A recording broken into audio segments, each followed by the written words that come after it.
चाहे जो भी मजबूरी हो, मगर जिस कारण के लिए, जिस काम के लिए संसद बना है, आज उसके मकसद को पूरा होते हुए देख रहे हैं।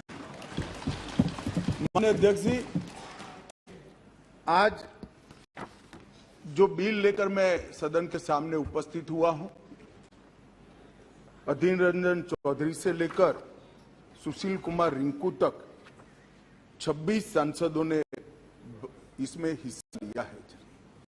किसने पक्ष में बात करी, किसी ने विपक्ष में बात करी, किसी ने पार्टी लाइन पर बात करी, किसी ने अपने मन की बात करी, परंतु आज चर्चा हुई, इसका मुझे आनंद है। मेरा एक छोटा सा सवाल है ये विपक्ष के सारे मित्रों को कि संसद ने अब तक इस बैठक के अंदर, ये सत्र जब से शुरू हुआ तब तक 9 बिल पास कर लिए। सारे बिल अपनी अपनी जगह बहुत महत्वपूर्ण थे माननीय अध्यक्ष, हर क्षेत्र के महत्वपूर्ण बिल थे। उसमें इन्होंने कहा पीएम आकर जवाब दे, तभी संसद चलने लगी। आज क्या हो गया है? आज इस बिल में मैं तो स्वागत करता हूं आपने चर्चा की, मुझे कोई आपत्ति नहीं है, मैं तो चाहता हूं हर रोज ही आ जाइए, परंतु आज क्या हुआ है? क्या डेमोक्रेसी की चिंता है? तो डेमोक्रेसी की चिंता है तो हर एक बिल महत्वपूर्ण है, हर एक बिल महत्वपूर्ण है। क्या देश की चिंता है तो किसानों के लिए भी बिल आया, बाकी सारे विषय के लिए भी बिल आए, मगर कोई नहीं आया। साहब, ना डेमोक्रेसी की चिंता है, ना देश की चिंता है, ना जनता की चिंता है। अपने गठबंधन को बचाने के लिए सारे लोग यहाँ आए। और आज कह रहे थे कि भारत आपको देख रहा है, मैं बता रहा हूं कि भारत देख भी रहा है, देखना भी चाहिए। आपके दोहरे चरित्र को भारत देख रहा है। आपके लिए जनता के बिल महत्वपूर्ण नहीं है। हमारे गठबंधन से एक छोटी सी सुपारी जितनी पार्टी भाग कर न चली जाए, इसका बहुत बड़ा महत्व है। आपकी प्रायोरिटी बड़ी स्पष्ट हो गई भाई, बहुत स्पष्ट आप लोगों ने ही कर दी। मैं तो कुछ बोला नहीं, चुपचाप सुना, सबको पढ़ा और सब बड़ी बड़ी दुहाइयां दे रहे थे। अरे भले आदमी, कोई तो सच बोल कि हम इसलिए आए हैं कि केजरीवाल जी हमारे गठबंधन से भाग न जाए। माननीय अध्यक्ष, खैर उनका जो कारण हो, मणिपुर उनका एब्सेंट रहने का कारण नहीं है। मैंने पहले दिन से यहां कह रहा है, जितनी लंबी चर्चा करनी हो मणिपुर पर, सरकार चर्चा करने के लिए तैयार, हर चीज का जवाब दिया जाएगा और दूंगा जवाब, मैं दूंगा जवाब। माननीय अध्यक्ष जी, उनको प्रॉब्लम एक ही है, जनता के मन में भ्रांति खड़ी कर दी जाए। मैं उनको बताता हूं कि जनता है तो सब जानती है, कभी भ्रांति खड़ी नहीं होती है। आज आपने अपने आपको यहां पर एक्सपोज कर दिया है। माननीय अध्यक्ष जी, पूरी चर्चा को मैंने सुना, प्रेमचंद्रन जी से लेकर सारे लोग जो विषय पर बोले, मैंने ध्यान पूर्वक नोट भी पढ़े हैं, सुना भी है। माननीय अध्यक्ष जी, ये फिर से मैं एक बार कहता हूं कि सदन जनता को गुमराह करने की जगह नहीं है। सारे लोग राज्य के अधिकार, राज्य के अधिकार, राज्य के अधिकार कह रहे हैं। कौन से राज्य के? कौन से राज्य के? दिल्ली राज्य ही नहीं है, ये तो संघ प्रदेश है, और संघ प्रदेश में भी राजधानी क्षेत्र है, जो एक विशेष आर्टिकल के तहत गया, अनुच्छेद 239 से 242 तक दिल्ली के कामकाज करने के तरीके को संविधान ने स्वीकार किया। हम तो संशोधन लेकर नहीं लाए थे, आप ही आए थे। 69वां संविधान संशोधन आप लेकर आए थे, आपने ही अधिकार नहीं दिए थे। अधिकार उसके तहत अनुच्छेद 239 ए 3B के तहत संसद को दिल्ली संघ राज्य क्षेत्र या उसके किसी भी भाग के लिए, उसके संबंधित किसी भी विषय के लिए कानून बनाने का पूर्ण अधिकार है। मैं फिर भी आज मैं समझता हूं कि आप लोग समझकर ही बोले होंगे, समझते हैं, मगर पॉलिटिकली बोले होंगे, मगर मैं ऐसा समझकर बोलता हूं कि आप नहीं समझे होंगे। तो राज्य और केंद्र शासित प्रदेश और राजधानी क्षेत्र ये संविधान में अलग अलग एंटिटी है। अब राज्य की दुहाई, किसी सदस्य ने कहा कल को आप किसी भी राज्य से, भाई नहीं हो सकता, राज्य के काम में दखल नहीं हो सकती। यहां दखल इसलिए कर सकती है संसद क्योंकि 239A(3)(b) के अंदर संसद को आपकी पार्टी जब सत्ता में थी तब दिया हुआ।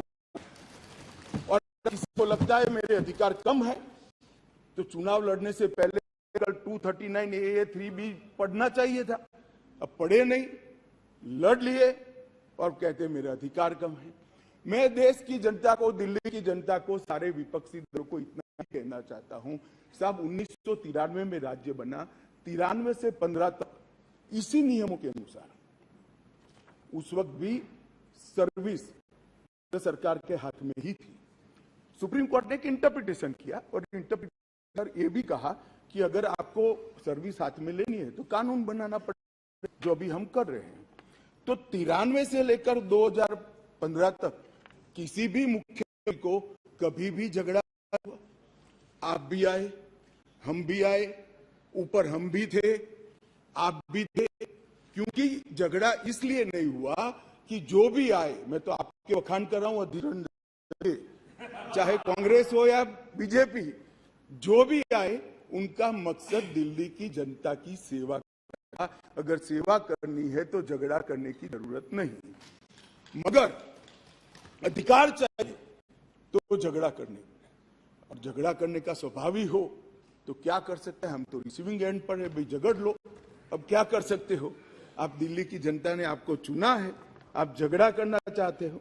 और रूल्स बनाने के पावर के बारे में किसी सदस्य ने कहा, मैं इतना ही कहना चाहता हूं कि रूल्स बनाने के अधिकार, जो एक्ट बनाने का जिसके पास अधिकार है उसी के पास रूल्स बनाने के अधिकार रहते हैं। एक्ट बनाने का अधिकार भारत सरकार को है, तो एक्ट के रूल बनाने का अधिकार, ये बेसिक समझ का विषय है। कैबिनेट नोट का सवाल है, इसमें भी आप इसको गलत भ्रांति खड़ी है, आप ध्यान से पढ़ लीजिएगा। कैबिनेट नोट आज भी कोई भी राज्य, आप लोग की कई राज्य में सरकार है, वहां कैबिनेट नोट कैबिनेट सचिव की साइन से ही कैबिनेट जाती है, फाइल पर मंत्री की अप्रूवल होती है। यहां पर क्या होता था, जब घपले घोटाले वाली कैबिनेट नोट हो, सचिव के पास जाती ही नहीं थी, मुख्य सचिव के पास जाती ही नहीं थी। मंत्री के सिग्नेचर से पहली बार मैंने इतने लंबे सार्वजनिक जीवन में माननीय अध्यक्ष जी कोई कैबिनेट नोट गई है ऐसा सुना है, मंत्री के सिग्नेचर से कभी नहीं जाती। इसलिए रूल्स बनाने पड़े हैं भाई, रूल्स इसलिए बनाने पड़े हैं कि रूल्स के हिसाब से नहीं चलता था, रूल्स के हिसाब से चले उसके लिए ये रूल्स बनाने पड़े हैं। माननीय अध्यक्ष, मैं फिर से एक बार दिल्ली का इतिहास जरूर बताना चाहूंगा। माननीय अध्यक्ष जी, 1953 में फजल अली कमीशन का गठन हुआ, उसने अपना प्रतिवेदन 1955 में दिया। उसके पहले पट्टाभी सीतारामैया की कमेटी बनी। उसके बाद 56 में संविधान संशोधन कर यूनियन टेरिटरी की अवधारणा आई।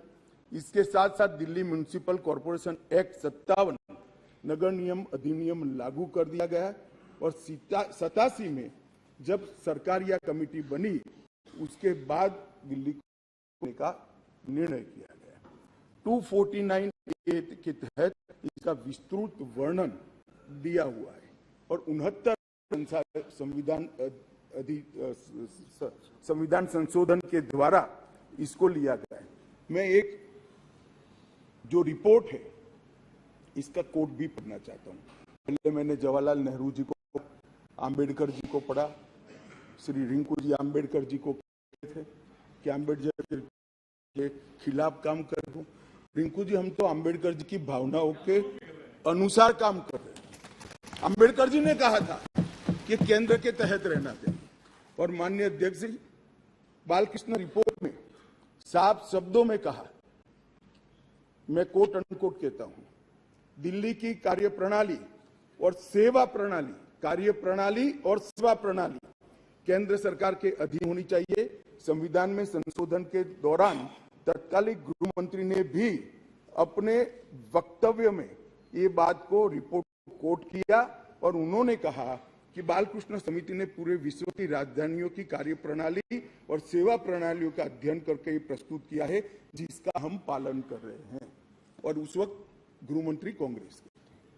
तो आपको ये मालूम होना चाहिए कि आप जब एक उंगली हमारे सामने करते हो तो 3 उंगली आपके सामने होती है। और कहता हूं उस वक्त उचित ही किया था, और आज हम जो कर रहे हैं वो ही उचित ही कर रहे हैं। इसलिए आप, जैसा मैंने कहा कि आप गठबंधन को बढ़ाना चाहते हो, आपके मन में ऐसी कल्पना है कि गठबंधन बड़ा करेंगे तो शायद मोदी जी के खिलाफ चुनाव जीत जाएंगे। भाई और 2-3 लोगों को ढूंढ लाओ, जितने हो सके इतना इकट्ठा कर लो, अगले प्रधानमंत्री नरेंद्र मोदी जी ही बनने वाले। परंतु कम से कम इसके लिए 130 करोड़ की जनता के सामने इतने एक्सपोज न हो। हर बिल आता है, नहीं मणिपुर पर चर्चा, मैं मणिपुर पर चर्चा करने के लिए नहीं, मणिपुर पर चर्चा नहीं, हम विरोध करेंगे, यहां आ जाएंगे, बोर्ड लेकर आएंगे। ठीक है भाई, करो, मगर जैसे ही गठबंधन टूटने वाला बिल आया, मणिपुर भी याद नहीं आया, डेमोक्रेसी भी याद नहीं आई, दंगे भी याद नहीं आए, सब इकट्ठा होकर देखो सामने बैठे सारे इकट्ठा, और 130 करोड़ की जनता को बताते हैं हमें मणिपुर की चिंता नहीं है, हमें चुनाव की चिंता है, हमें डेमोक्रेसी की चिंता नहीं है, हमें चुनाव की चिंता है, हमारी पार्टी के कोई सिद्धांत नहीं है, केवल और केवल राजनीति में चुनाव जीतने के लिए राजनीति में है। और बताइए भैया, आप बाहर जाकर मीडिया को, अगर ये नहीं है तो सारे बिल में क्यों, सारे बिल महत्वपूर्ण नहीं है क्या? सारे बिल महत्वपूर्ण है, को रहना चाहिए था, मगर ये बिल इसलिए महत्वपूर्ण है कि ये बिल आपके गठबंधन को क्षति करता है। और मैं एक बात आगे कह देता हूं कि ये बिल पास होने के बाद वैसे भी आपका गठबंधन टूट जाने वाला है, केजरीवाल जी आपको बाय बाय कर देंगे। माननीय अध्यक्ष जी, एक बात आई कि देश क्यों लेकर आए, मैं बताना चाहता हूं कि 11/5/2023 को संविधान पीठ ने एक फैसला दिया। अब संविधान पीठ के फैसले को कोई ध्यान से पढ़ेगा तो वो फैसला कहता है, इन अ वे संविधान 2 जजों की खंडपीठ का, बेंच का गाइडेंस किया है, फाइनल निर्णय 2 जज की बेंच ने करना है। वो अभी डेट लगी भी नहीं है, मैटर लगी भी नहीं है।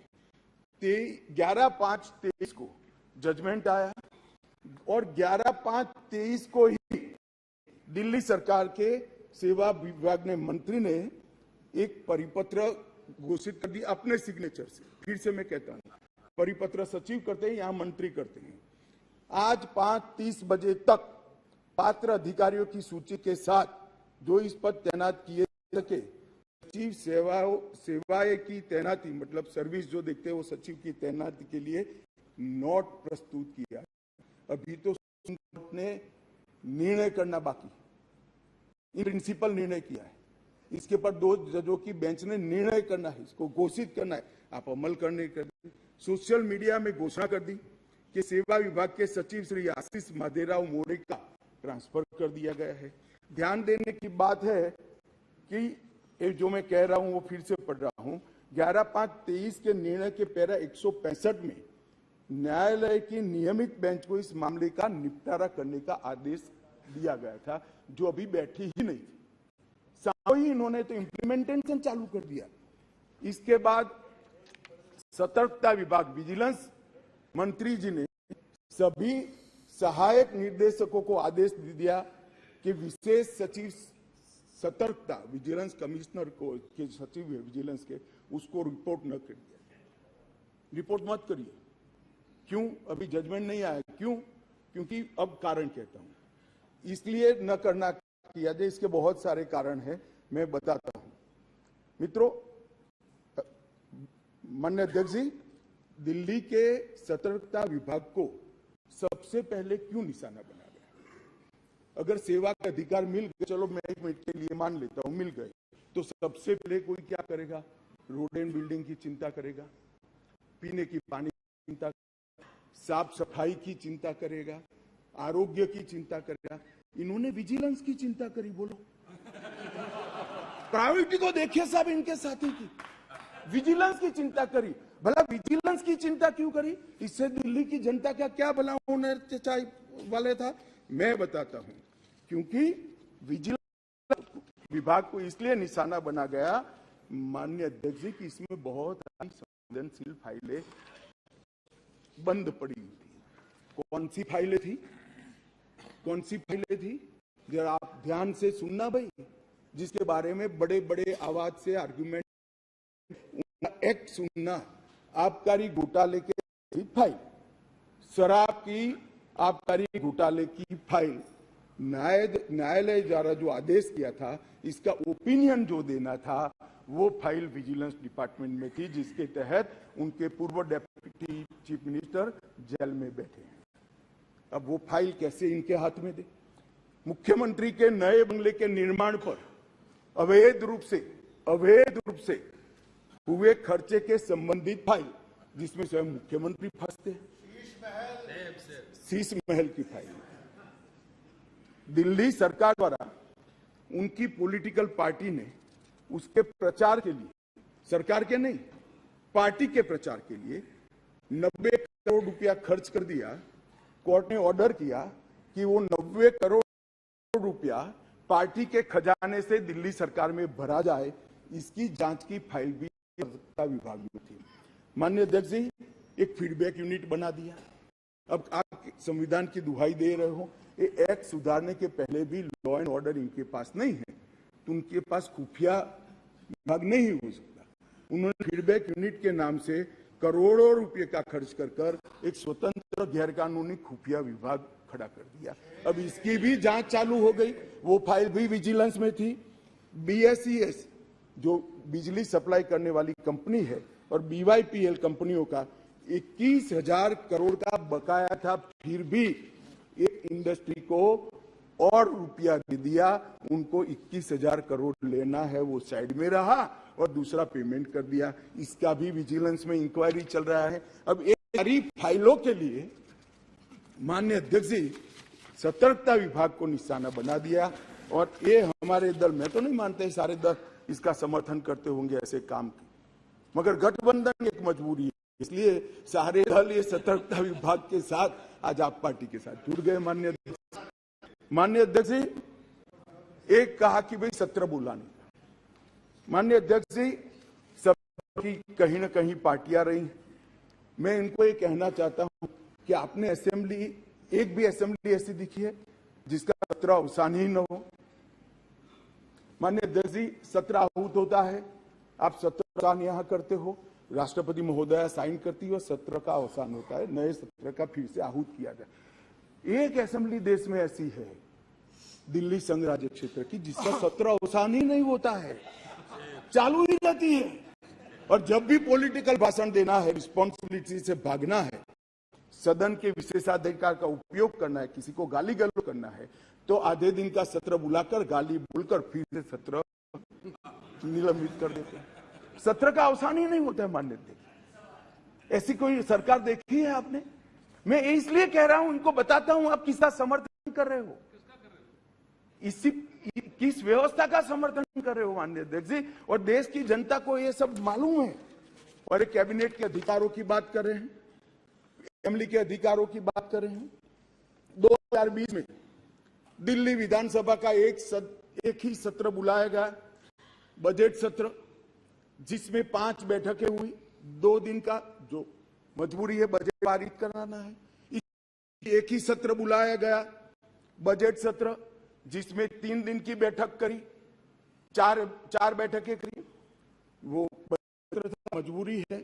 2022 में एक ही सत्र बुलाया गया, बजट सत्र, क्योंकि मजबूरी है बजट पारित करना है, और 2020 में भी एक सत्र बुलाया गया है, बजट सत्र। इसके अलावा विधानसभा ही नहीं बुलाई माननीय अध्यक्ष जी। अरे विधानसभा के अधिकारों की हमारे विपक्षी दल के मित्र कौन से अधिकार विधानसभा बुलानी है? नहीं है। ओवैसी जी आप मुगालते में हैं, आप मुगालते में, विधानसभा बुलानी ही नहीं है।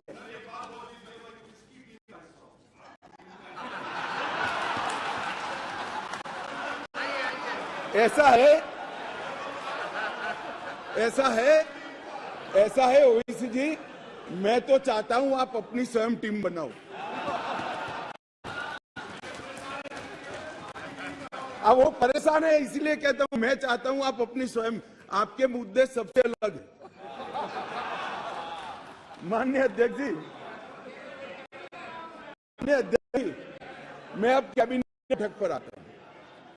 2022 के लिए 2022 में सिर्फ 6 कैबिनेट बैठक बुलाई, सिर्फ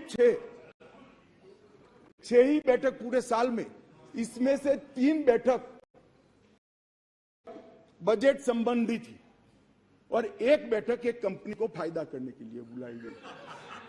तो एक चुल में देखे तो 2 बैठक बुलाई गई। माननीय अध्यक्ष जी, 2023 में 2 ही बैठक अब तक बुलाई गई है, दोनों बैठक बजट के लिए। अब ये कैबिनेट की बात कर रहे हैं, भैया कैबिनेट बुलाते नहीं है, वही तकलीफ है दिल्ली की जनता को। ये तो बुलाते ही नहीं कैबिनेट। हम तो चाहते हैं कैबिनेट बुलाया जाए। अब किसका समर्थन कर रहे हो? गठबंधन करना चाहिए, सबको जोड़ना चाहिए, हम भी चलाते हैं, मगर ऐसे एक भी बिल में चर्चा नहीं करना और इसमें खड़े हो जाना। माननीय अध्यक्ष जी, शॉपिंग फेस्टिवल आयोजित करने के लिए विज्ञापन के नाम पर करोड़ों रुपया खर्च करके, इसमें भी कोर्ट ने स्ट्रिक्चर किया। केग का रिपोर्ट 2 साल से सदन में नहीं रखते हैं, संविधानिक प्रोविजन है। आप हमें संविधान सिखाते हो, जरा आपके साथी को सिखा दो कि केग के रिपोर्ट को आप छुपा नहीं सकते हो। 2 साल से साहब केग का रिपोर्ट नहीं छुपा, सदन के पटल पर नहीं रखते। बोलो क्या ये संविधानिक प्रावधान है? माननीय अध्यक्ष जी, RRT, AIIMS, UER, IIT Delhi, इस जैसी संस्थाओं के 13 परमिशन वहां लंबित है, नहीं देते हैं। उनको डर है कि ये सब होगा है तो मोदी जी बड़े लोकप्रिय हो जाएंगे। मैं इनकी सरकार चलाने का तरीका बताता हूं माननीय अध्यक्ष जी। 5G टेक्नोलॉजी बनाने के लिए 2016 एक अधिनियम बनाए, देश के सारे राज्यों ने, इवन DMK ने भी इसको एक्सेप्ट कर लिया, परंतु दिल्ली नहीं करता है क्योंकि उनको विकास से कोई सरोकार नहीं है। माननीय अध्यक्ष जी, 2013 से जो सिविल सर्विस बोर्ड की हमने रचना की, इसको लेकर ये आगे गए। माननीय अध्यक्ष जी, मैं सदन के सामने और आपके माध्यम से देश की जनता को बड़ी विनम्रता के साथ कहना चाहता हूं कि ये अध्यादेश और बाद में अब जो बिल में कन्वर्ट हो रहा है वो विधेयक लेकर मैं आया हूं, ये संपूर्णतया संविधान सम्मत है और केवल दिल्ली की जनता के कल्याण के उद्देश्य से बनाया गया है। हमारा कोई राजनीतिक उद्देश्य इसके लिए नहीं है। माननीय अध्यक्ष जी, मैं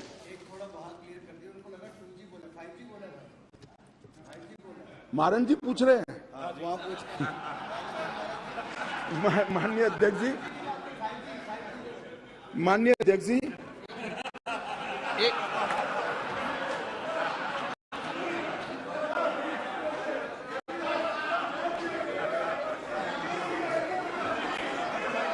भाई ये भी खड़े हो गए, मैं क्या करूं? ये भी खड़े हो गए। सदन की कार्रवाई इस विषय की समाप्ति तक बढ़ाई जाती है। माननीय गृह मंत्री जी,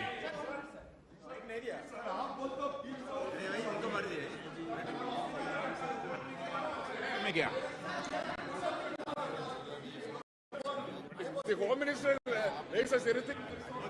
माननीय, हाँ आप क्या बोले चलते हैं? 2G 5G पे समझौता बहस नहीं हो रही यहाँ पे। Sir, I want to submit, sir, through you, sir.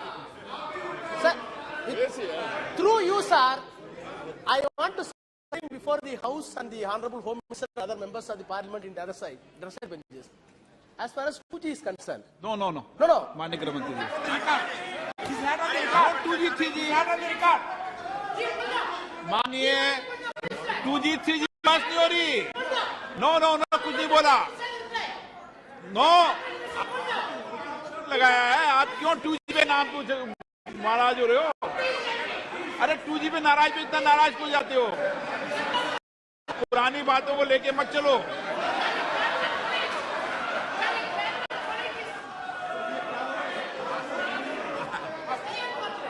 वह 2G अध्यक्ष जी रिकॉर्ड पर नहीं है, बता दीजिए इनको। देखिए वो रिकॉर्ड पे नहीं है, आप क्यों रिकॉर्ड पे लाना चाहते हो बात? अरे ऑनरेबल मेंबर वो रिकॉर्ड में नहीं है, आप क्यों रिकॉर्ड में लाना चाहते हो बात? ऑनरेबल मेंबर वो रिकॉर्ड में नहीं है। ओके नो रिकॉर्ड ओके माननीय गृह मंत्री जी,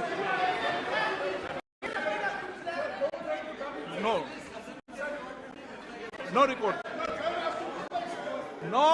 मिस्टर बालू, रिकॉर्ड में नहीं किया। क्यों रिकॉर्ड में लाना चाहते हो उसको बिना काम में? गृह मंत्री जी। माननीय अध्यक्ष जी, बालू जी, चलो आप कहें अब 2G 3G पे चर्चा करा लेंगे, अभी गृह मंत्री जी की चर्चा करने को। हाँ जी मैं करता हूँ बाद में। ओके बालू जी रिकॉर्ड पर नहीं है, प्लीज। रिकॉर्ड पर नहीं है, रिकॉर्ड में नहीं है।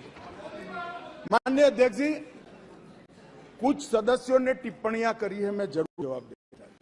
मैं तो सीधा साधा भाषण करने आया था नियमों के अनुसार, मगर राजनीतिक टिप्पणियां कर दी तो मुझे जवाब देना पड़ेगा। माननीय अध्यक्ष, राजीव रंजन जी ने कहा कि लोकलाज होनी चाहिए, लोकलाज होनी चाहिए। राजीव रंजन जी आप तो मत ही बोलिए, क्योंकि जिस चारा घोटाले को लेकर बिहार की जनता के सामने गए थे, आज चारा घोटाला करने वालों के साथ आप बैठे और फिर से गठबंधन के लोकलाज आपके मुंह में अच्छा नहीं लगता। माननीय अध्यक्ष जी, ये जो गठबंधन बना है यूपीए का, ये यूपीए का गठबंधन नहीं है, ये सत्ता के स्वार्थ के लिए बना है। बंगाल में माननीय अध्यक्ष जी, कम्युनिस्ट पार्टी, तृणमूल कांग्रेस और कांग्रेस तीनों लड़ती है। हर रोज महाराज जी को हमारे अधीर रंजन जी क्वेश्चन करते रहते हैं, मगर बेंगलोर में साथ में बैठेंगे। जेडीयू और आरजेडी, जेडीयू का जन्म ही, माननीय अध्यक्ष जी, जेडीयू का जन्म ही आरजेडी का विरोध करने के लिए हुआ। यूनाइटेड जनता दल तोड़ दिया, वो जेडीयू आज सत्ता प्राप्त करने के लिए गठबंधन में है। जो बाला साहब ठाकरे के सिद्धांत पर थे, वो आज कांग्रेस के साथ बैठे हैं। माननीय अध्यक्ष जी, केरल में कम्युनिस्ट, कांग्रेस और एलडीएफ और यूडीएफ दोनों आमने सामने थे। माननीय अध्यक्ष जी, सत्ता के कारण दोनों इकट्ठा आए हैं। सुरेश जी, केरल की जनता इस बार पूछेगी। माननीय अध्यक्ष जी,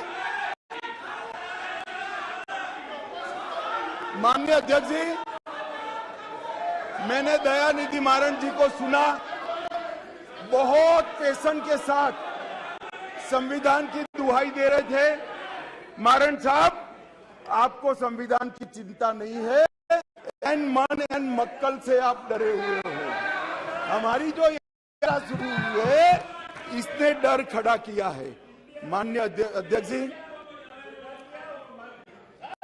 शशि थरूर जी ने कहा, माननीय अध्यक्ष जी, शशि थरूर जी ने कहा कि कांग्रेस की सरकार होती या आपकी सरकार होती तो ऐसा करते? भाई कांग्रेस की सरकार और हमारी सरकार दोनों दिल्ली में रहा था, मगर हमने ऐसा किया ही नहीं था, तो ऐसा करने का सवाल ही पैदा नहीं हुआ। बहुत अच्छे तरीके से चलता था, कोई झगड़ा नहीं था। माननीय अध्यक्ष जी, मैं अंत में इतना ही कहना चाहता हूं, अभी भी समय है, वोटिंग बाकी है, यही समय है, सही समय है। विचार बदलिए, जनता देख रही है, जनता सब कुछ जानती है कि 9 बिलों में उपस्थित न रहने वाला समूह विपक्ष आज गठबंधन बजाने के लिए अखाड़े में उतर गया। माननीय अध्यक्ष जी, ये सदन के अंदर निहित स्वार्थनीतिक उद्देश्यों के कारण ना भाषण देने चाहिए, ना वोटिंग करनी चाहिए। सदन के अंदर वोटिंग 130 करोड़ की जनता के भले के लिए करनी चाहिए। मैं अंत में फिर से अपील करता हूं कि अभी भी जनता देख रही है, यही समय है मन बदलने का। एक बार मन बदल दीजिए तो शायद जनता यूपीए के पाप माफ भी कर दे। अध्यक्ष जी, सभी का बहुत बहुत धन्यवाद।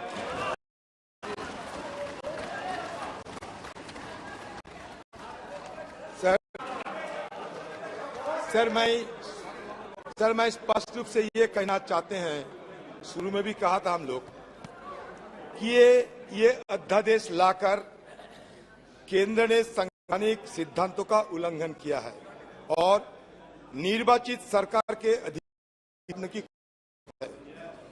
ये संघवाद की बुनियादी सिद्धांतों को कमजोर करता है। सुप्रीम कोर्ट की संवैधानिक पीठ ने 11 मई को दिल्ली सरकार को जो अधिकार सौंपे थे, जिसके बाद केंद्र सरकार ने अध्यादेश लाकर कोर्ट का फैसला पलट दिया है। सर यही हमारा मोटा मोटी हमारा यही हमारा ये सरकार के खिलाफ प्रश्न है कि सर एक मिनट नहीं हुआ, ये कब बोलने दीजिए सर। आपने बोल तो लिया, ये क्या बोला था? नहीं, ये तो रिस्पॉन्ड करने का अधिकार है सर, ये रिस्पॉन्ड करने का अधिकार है सर। एक मिनट अमित शाह जी आप इतने सारे हमें भाषण सुनाया, ये लगा कि आप चुनावी मोड में आ गए। मुझे ऐसा उम्मीद थी कि कम से कम आज की में जब मणिपुर की बात आपने किया तो कम से कम सुप्रीम कोर्ट मणिपुर के मुद्दे में क्या टिप्पणी की। सुप्रीम कोर्ट कहते हैं कि मणिपुर में सरकार नहीं है, पुलिस नहीं है, कोई शासन नहीं है। विषय पर बात कीजिए। संकल्प के समय जब आपका भाषण दिया था, जब आपने बहुत सारी बात विषय के बोली, मैंने कोई आपत्ति नहीं की थी। प्रश्न ये कि अधीर रंजन चौधरी द्वारा प्रस्तुत सामाजिक संकल्प को स्वीकृत किया गया है। जो सदस्य के पक्ष में हाँ गए, जो सदस्य विरोध में ना गए, मेरे विचार निर्णय ना वालों के पक्ष में, ना वालों के पक्ष में सामाजिक संकल्प अस्वीकृत हुआ। प्रश्न है कि विधेयक पर विचार किया जाए। जो सदस्य इसके पक्ष में हाँ गए, जो सदस्य विरोध में ना गए, मेरे विचार में निर्णय हाँ वालों के पक्ष में विधेयक पर विचार करने हेतु प्रस्ताव को स्वीकृत किया गया। अब सभा विधेयक पर खंडवार विचार करेगी। कुछ मान्य सदस्यों ने इस विधेयक पर अपने अपने संशोधन दिए, परंतु वे सभी इस समय सभा में उपस्थित। अगर सभा की सहमति हो तो मैं सभी खंडों को सभा में निर्णय के लिए रख लूं।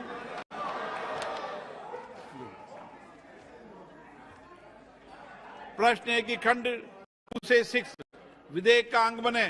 जो सदस्य इसके पक्ष में हाँ गए, जो सदस्य विरोध में ना गए, मेरे विचार में निर्णय हाँ वालों पक्ष में, हाँ वालों के पक्ष में,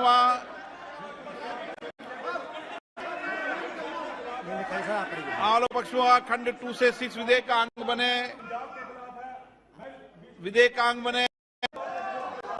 प्रश्न है कि खंड 1 अधिनियम सूत्र विधेयक का पूरा नाम विधेयक अंग बने। जो सदस्य के पक्ष में आ गए, जो सदस्य विरोध में ना गए, मेरे विचार में निर्णय हाँ वालों के पक्ष में, खंड 1 अधिनियम सूत्र विधेयक का पूरा नाम विधेयक का अंग बने। मंत्री जी, प्रस्ताव को पारित किया जाए। महोदय, मैं प्रश्न ये प्रस्ताव कि- करता हूं कि विधेयक को पारित किया जाए। को पारित किया जाए। जो सदस्य इसके पक्ष में हाँ गए, जो सदस्य विरोध ना गए, मेरे विचार में निर्णय हाँ वालों के पक्ष में, हाँ वालों के पक्ष में प्रस्ताव स्वीकृत, विधेयक पारित हुआ। आप इनके सदस्य के प्रस्ताव रख रहे थे ना? जो आम आदमी पार्टी के श्री रिंकू थे, इन्होंने कागज फेंक के वेल में आके कागज फाड़ के फेंका है, आसन के सामने डाला है। सर, इनको सस्पेंड कर देना चाहिए। आप प्रस्ताव करता हूं, मैं प्रस्ताव करता हूं कि पूरा सत्र के लिए माननीय सदस्य सुशील कुमार रिंकू, जिसका व्यवहार माननीय नए चुने निर्वाचित सदस्य थे और मैंने प्रयास किया कि वह सदन की गरिमा को बनाए रखें, लेकिन उन्होंने सदन की गरिमा नहीं बना के रखी, मर्यादा को कम करने का प्रयास किया। मैं माननीय सदस्य का नेम करता हूं। माननीय संसदीय कार्य मंत्री जी,